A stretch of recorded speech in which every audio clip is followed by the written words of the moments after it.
Começa agora o Geoprosa, o podcast do grupo PET e Geografia da Universidade Federal do Rio Grande do Norte. Eu sou o discente Airon Dantas e ao meu lado temos Lívia Campos, que juntos vamos entrevistar o professor Otávio José Lemos Costa.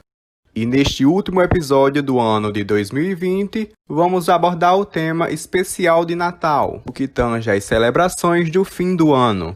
Assim, o nosso convidado de hoje é graduado e mestre em Geografia pela Universidade Estadual do Ceará, além de ser doutor em Geografia pela Universidade Federal do Rio de Janeiro.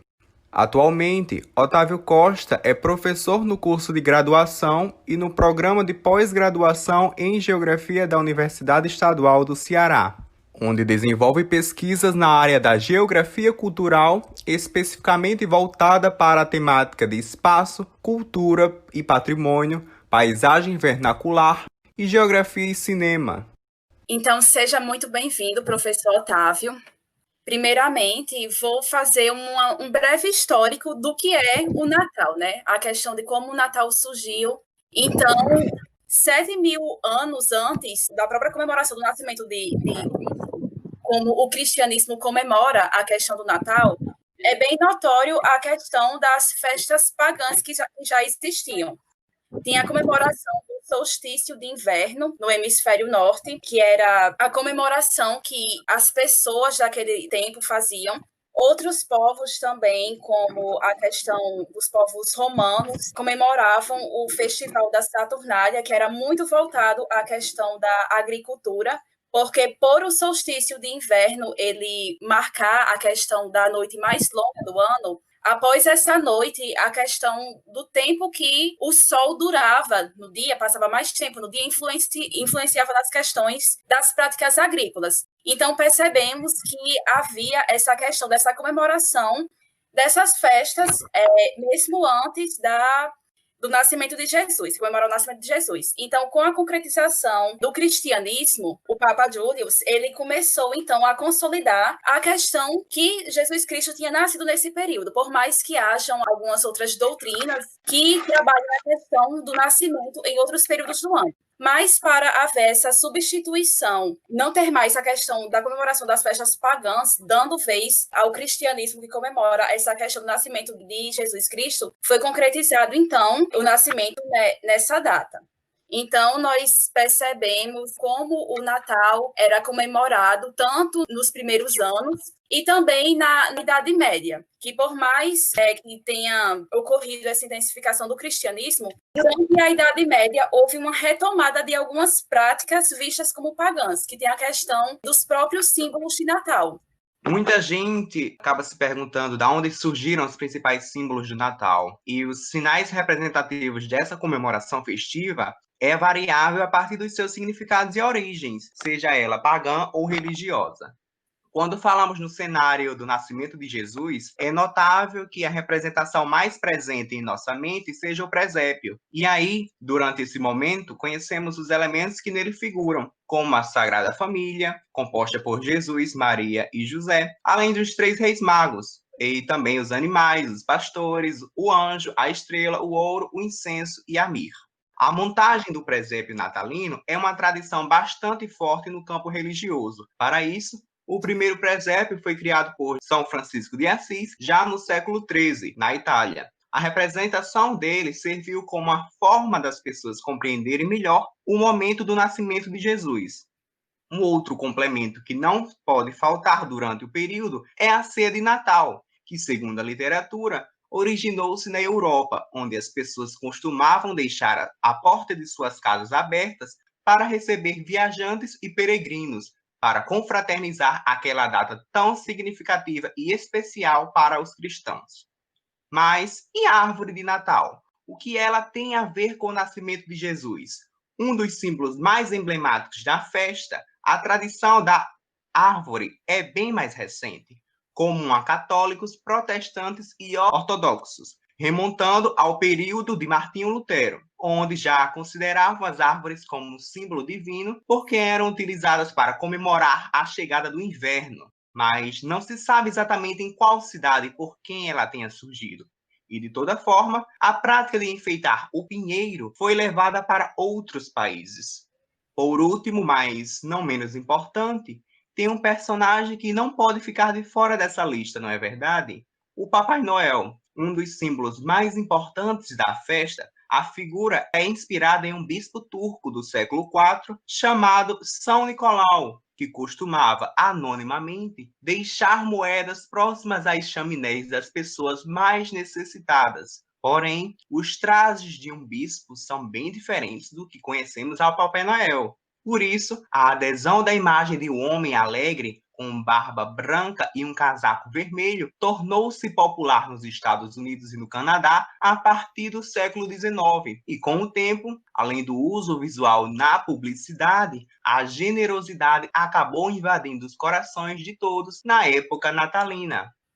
Então, como bem falado por Iron, independente de qualquer coisa, o Natal é o tempo de se comemorar a questão do renascimento, da harmonia, é o período no qual os povos comemoram, se confraternizam. Mas, entretanto, é perceptível, principalmente após a intensificação da globalização, a intensificação do capitalismo, que levou à prática tanto da comemoração do Natal, assim como de outras festas que ocorrem durante o ano, a questão do consumismo, né? Então, é nesse viés que entra as relações entre o Natal como produto do meio capitalista. Então, já entrando na primeira pergunta, professor Otávio, em que momento da história o Natal deixou de ser uma simples celebração anual para se tornar uma ferramenta do sistema econômico capitalista? Boa tarde. Em primeiro lugar, eu quero agradecer o convite feito pelo professor Alexandre Dozena, tutor aí de vocês no PET de Geografia da Universidade Federal do Rio Grande do Norte. Eu acho que o PET é aqui como nós temos na UES também, na UFC, um elemento dentro do curso, né, que faz com que os alunos possam estudar as temáticas bastante abrangentes numa perspectiva que possam entender como isso pode trazer para uma espacialidade.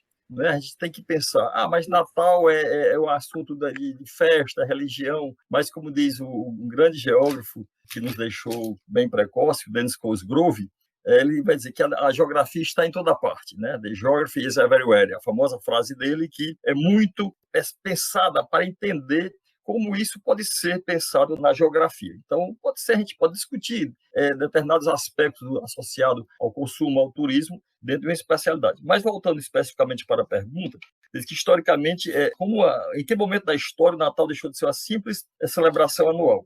Historicamente, a igreja, que você contextualizou muito bem, Lívia, e depois aí, complementado pelo Airo, historicamente a igreja católica irá atribuir um significado às festividades de Natal lá no século III, né? Depois de Cristo. Então, teve aquela perspectiva histórica, né, religiosa do Natal, mas ela vai ser justamente pensada dentro de uma ferramenta, um sistema econômico capitalista. Eu diria assim, de certa forma, até uma brincadeira, que os três reis magos, eles incentivam, a partir do momento que eles levam os presentes, né? O Belchior, o outro, né? Os dois que levam os presentes, a mirra, o incenso e o outro presente, né? Eles já criam essa perspectiva de levar a ideia que vai futuramente ser a tônica comercial do Natal. Mas é na Idade Moderna que a sociedade capitalista pega o significado religioso do Natal, que é o nascimento de Jesus Cristo, né, que permanece como um elemento da memória, da memória da história do cristianismo. E esse significado religioso ele permanece, mas é com em alguns aspectos, relegando, na verdade, para um segundo plano, né, e outros é assimilado por novos significados. E, a partir daí, o Natal ele vai se mercantilizando, né? Troca de presentes, a ceia, cartões de Natal, eventos natalinos, né? Natal de Luz, lá em Gramado, em outras cidades também, que estão reproduzindo o Natal de Luz de Gramado. Né? O próprio turismo associado ao Natal, né? Vai fazer com que esse momento, né, que eu considero aí, né, com a entrada da sociedade capitalista, que vá pensar nessa perspectiva de entender o Natal como elemento que entra nesse sistema econômico capitalista. Né? Hoje, quem for qualquer supermercado, qualquer cidade brasileira, vai ver que os produtos, né, o panetone, o vinho, a champanhe, a promoção das ceias, das padarias, estão tudo voltadas para o consumo, né? É uma festa que ela é religiosa, mas com toda a conotação comercial, como nós podemos ver nesse momento aqui, nessa época do ano, tá certo? É verdade. Nesse sentido, professor, porque, mesmo o Brasil não possuindo o inverno no mês de dezembro, os símbolos natalinos são utilizados relacionados ao frio. Olha, eu vou contar uma pequena historinha. Eu sou do interior do Ceará, de uma cidade que, nessa época do ano, é ali perto de São Miguel, no Rio Grande do Norte, Icó, essa tomada pelo patrimônio histórico. E quando eu era criança, eu lembro que eu ia com meu avô, meus primos e meu avô, para a beira lá do rio, para procurar um pé de peão, porque não tinha aquelas árvores bonitas, né? A gente pegava uma árvore, né? Para ir o pé de peão, tirava as folhas, e minha avó enrolava com algodão os galhos do pé de peão para imitar a neve. Então vejam essa coisa do que o Natal esses símbolos natalinos, São Nicolau, Santa Claus, o pinheiro de Natal. Aqui no Brasil não tem pinheiro, né? Então a gente tem toda uma perspectiva da compreensão de entender o símbolo do Natal associado ao frio. Gramado, lá no Rio Grande do Sul, eles todas aquelas festas natalinas que eles fazem, o desfile de Natal, então tem lá numa rua coberta, eles promovem uma queda de neve artificial. Os shopping centers, eu lembro que em Fortaleza aqui já teve queda de neve artificial, quer dizer, então é uma reprodução, né, criando o que eu chamo de simulacro da paisagem.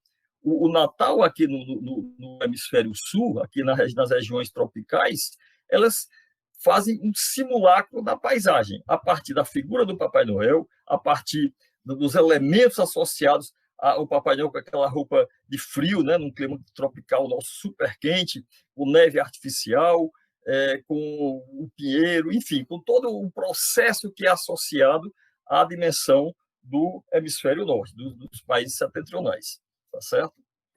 Certo, professor Otávio, então isso já tem muito a ver também, já entra essa questão da globalização, né? Essa questão das práticas, dos costumes, dos fluxos, tanto o fluxo de pessoas, de bens, mercadorias, os fluxos culturais também, é algo que remete nessa questão de trazer um pouco da cultura de outros países para o Brasil, né? Para outros países, inclusive para o Brasil.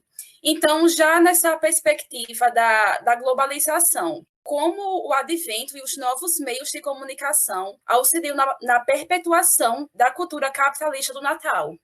Então, a cultura capitalista, com essa, não vou dizer o advento da globalização, mas com a globalização ficando cada vez mais presente no mundo, através da mídia, através do encurtamento, como diz o Harvey, né, na compressão espaço-tempo, o que vai acontecer com o Natal, especificamente?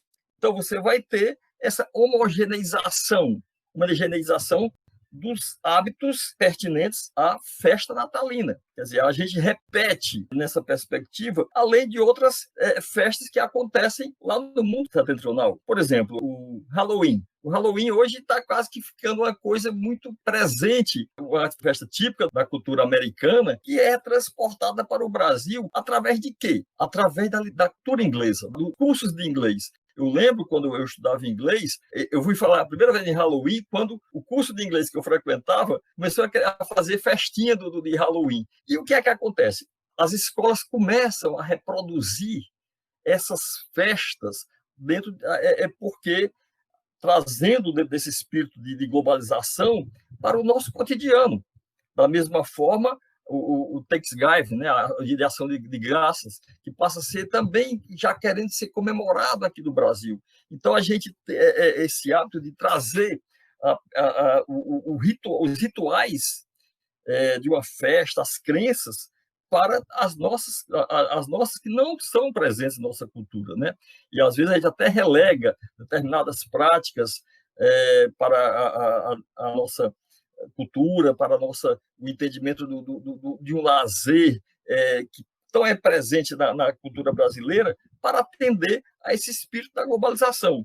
Então, eu lembro que corte de árvores, que é uma prática, cortar o pinheiro, que é muito praticado na Alemanha, também nos Estados Unidos, as meias penduradas, que é o costume lá da Holanda, cartões de Natal, que é coisa muito do inglês, certo?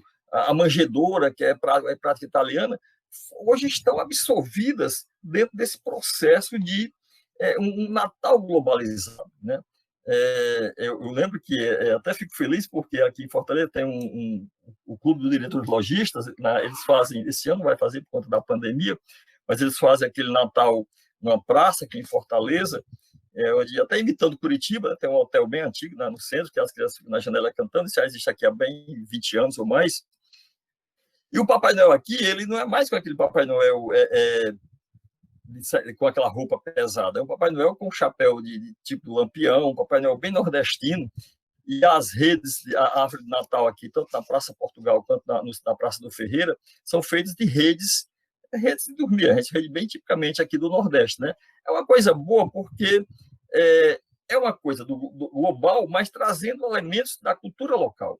Eu acho isso interessante, que a gente possa pensar, aceitar o Natal, mas os elementos de nossa cultura, né? Fugindo um pouco dessa globalização. Sim, é verdade, bem importante. Então, consequentemente a esses fatores, Otávio, o Natal pode ser considerado como uma cultura de massa ou contracultura de massa?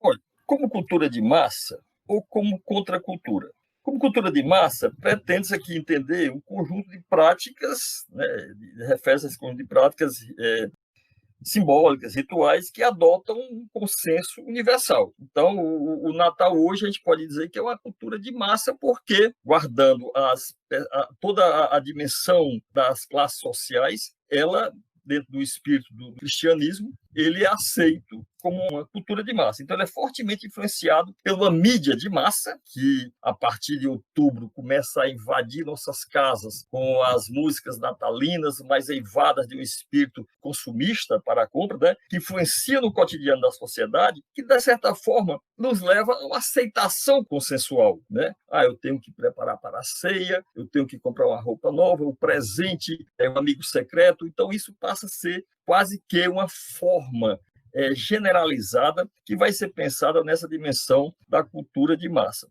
Mas temos também o que você falou, a contracultura. A contracultura, ela só fazer um breve retrospecto, ela vai surgir como um movimento de contestação social lá pela década de 1960, que vai trazer toda a perspectiva de como eu vou pensar um resgate daquilo que não é próprio nosso, né? A contracultura, que foi trabalhada tanto na perspectiva do rock, né? Algumas discussões aí de gênero naquela época, que faziam uma negação a essa cultura dominante, ela não chega tanto ainda na dimensão das festas natalinas. Talvez porque o Natal ainda esteja muito carregado desse espírito, como a Lília falou, né? Do espírito de religiosidade. Né? Por mais que a igreja fale que temos que pensar no verdadeiro espírito cristão, que não se apegar às coisas religiosas, mas as pessoas ainda estão muito associando a dimensão das práticas simbólicas, né? Da ceia, do presente, né? Que a contracultura não foi ainda tão forte para dizer. A gente tem que entender que o Natal não é isso que vocês estão fazendo aí, não é essa coisa do capitalismo, né? Não é essa coisa de... Olha, é tão forte que mesmo na pandemia, se você for ver as imagens aí lá da 25 de março de São Paulo, está feito pelos jornais, está muito forte o consumismo, né? As pessoas os shoppings estão lotados, a 25 de março está lotado, os centros da cidade estão lotados, né? Então a contracultura, ela não ainda chegou nessa perspectiva da compreensão de dizer, vamos repensar o Natal a partir do verdadeiro sentido do que seja esse Natal, certo? Tá certo. Muito obrigada, então, pelas respostas, professor Otávio. Nós agradecemos muito a sua presença, a sua participação, entender, né, a questão do Natal como... tanto de uma perspectiva religiosa como uma perspectiva mais capitalista, uma perspectiva cultural, né? Então, tem toda essa integração. Então, sua fala foi extremamente importante para entendermos um pouco mais sobre isso. Então, muito obrigada mesmo, professor Otávio. E aqui estamos encerrando o nosso podcast de hoje, um passeio pela comemoração do Natal. Muito obrigado para você que nos acompanha um dia mais e por nos deixar fazer parte do seu dia a dia através desse mundo fantástico que é a ciência geográfica. Então, de qualquer forma, pedimos a todos os ouvintes que mandem sugestões de conteúdo através de nossas redes sociais e se inscrevam em nossos canais oficiais para estar dentro de todas as novidades. Recebam um caloroso cumprimento da equipe Geoprosa e desejamos a todos um Feliz Natal e boas festas.